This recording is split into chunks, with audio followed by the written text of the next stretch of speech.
Matapos ang hubog ng lamig na panahon nito mga nakaraang linggo, dama naman natin ngayon ang init naman, hindi po ba? Pero ayon sa Pag-asa, hindi pa ito ang simula ng summer. Nakatutok si Lala Roque. Ilang araw na rin natin nararanasan ang mataas sa sikat ng araw at maalinsangang panahon. Kaya naman tanong ng marami, summer na ba?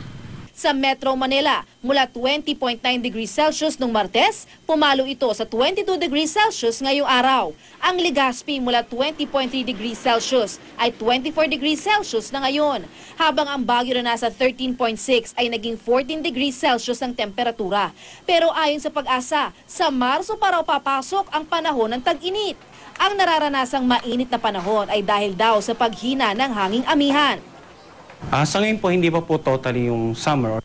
Ang nangyari po kasi ay humina po ang hanging amihan na normally nagdadala ng mas malamig na temperatura sa atin.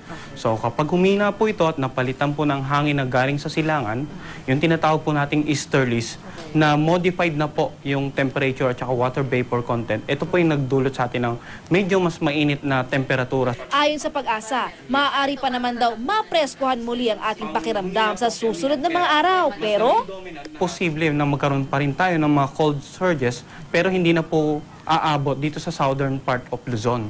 Ang nakikita po natin na possible hanggang northern or hanggang central Luzon na lang po. Gradual lang po yung pag-init ng temperatura.